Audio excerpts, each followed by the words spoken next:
Enneagram 9, the harmonizer, the peacemaker. Subtype, 1-1. Union, the seeker.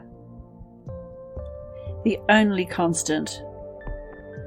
There is nothing permanent except change. I don't know about you, but I'm with Herculitis. This change is not bad. It's not a bad experience. Many people see it that way, but it's a natural one. What is bad is when we judge ourselves for going through change. Before we get started with our story, I want you to take a look at Mother Nature. Isn't she constantly shifting and going through stages?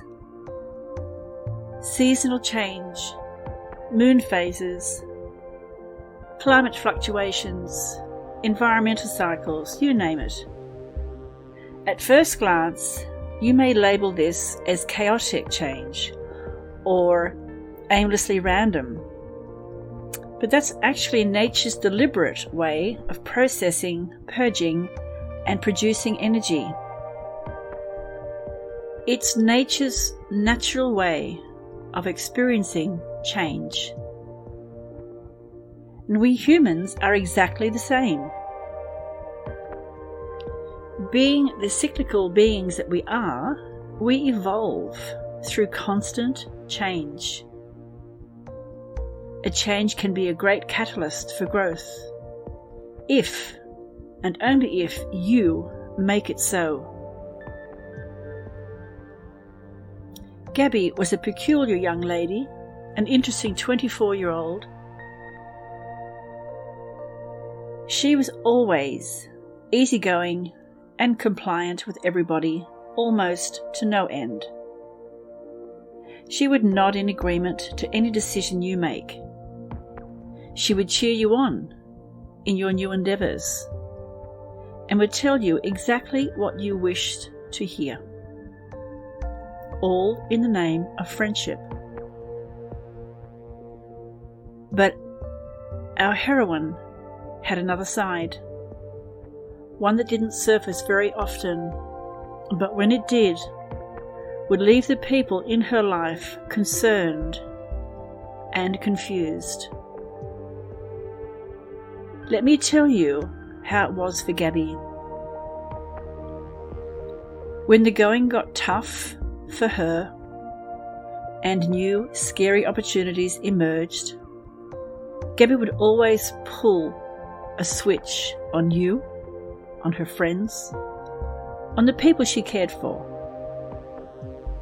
Indifferent and detached, she would walk away without giving anything, or dare I say, anyone, a second thought. No explanations, no justifications, nothing.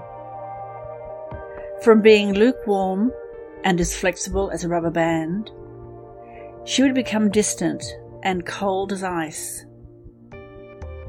And you begin to wonder, has she always been like that? Why such contradiction in her behaviour? What could possibly be the reason? Gabby, what do you think about my dress? Isn't it pretty? That was Judy, one of Gabby's closest friends. I think I'll wear it tonight to the party. What do you think? Her high-pitched voice filled the room with great enthusiasm as she carefully inspected the antique silver ribbons of her blue satin dress. Yes, it's gorgeous, Judy. Gabby echoed Judy's admiration for the dress, like she always does, but this time with a somewhat forced smile. Gabby, try the short red dress. Judy and I picked it for you. That was Mandy, harmless little Mandy, giving her friend a helping hand. Without a single peep, hesitation, or complaint, Gabby put on the red dress and off to the party the girls went. As they settle into their seats and take off their coats, they take a gander at the menu to pick their poison for the evening. Suddenly, over there, you see a tall, dark, handsome man.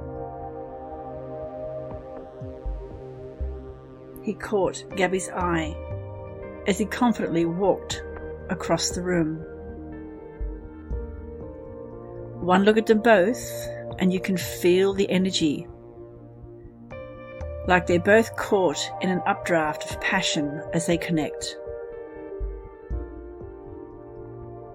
Gabby was filled with desire and told herself she was prepared to try every trick in the book, do whatever it takes to capture his attention and affection. Just imagine her flirtily making eye contact as she effortlessly laughs at Judy's not-so-funny jokes. Picture her sashaying with Mandy into the ladies' room as she pauses every couple of seconds to pose as she makes her way up the stairs. See her standing in his line of sight nonchalantly with a glass of red wine in her hand. Like I said, every trick in the book. You could almost hear the lyrics of Ariana pounding in her head. I want it, I got it, I want it, I got it. But what do you think happens next? After all, Gabby too was a sight for sore eyes.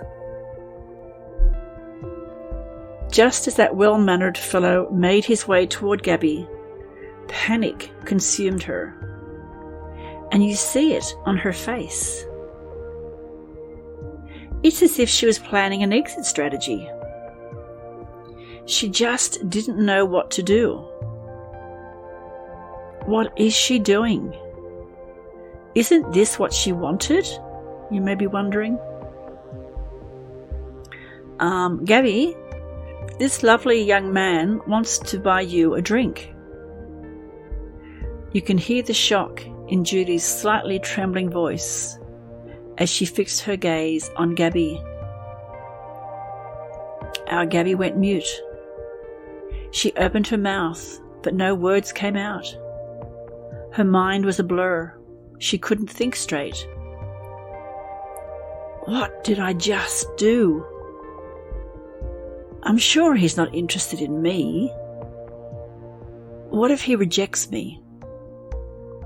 What if this was a mistake? Bombarded by a sea of debilitating thoughts, she quickly put on her coat and made a hasty exit from the bar. Let me tell you what happened and why. Remember Gabby's switch to the contradictive behaviour? The side that rarely shows up? That's what you saw tonight. An inner conflict in our main character. See, many of us, like Gabby, don't feel whole and complete on our own. We attach our own sense of worthiness, our own sense of self, to external things like income, family, purpose, relationships, friends. The list is endless. However, this way of living is not sustainable. And more than that, it is bound to backfire. Going back to our story, when Gabby could no longer play the part she believed the girls had assigned her, when she could no longer latch onto their thoughts and feelings while ignoring her own, she snapped. This is very similar to the whistling sound of a kettle as the water boils for way too long. And the only option she felt in that instant was to run away. Flight. Although uncomfortable, This experience could have been Gabby's catalyst for growth. It could have been a starting point for her to improve her self-esteem, detach her worth from the outside world, and have more unconditional love for self. But you already know which route she took. You see, when we encounter any type of change in life, an adventure, a challenge, an obstacle, or even a person, we can either go through that change and grow, or resist that change and repeat, most probably, old cycles or old habits, old fears, old way of thinking. Remember, change is the only constant in this world, and how you choose to experience it will make all the difference for you. For more inspiration, go to www.evelyn.id.au. That's Evelyn, EVELYN.id.au.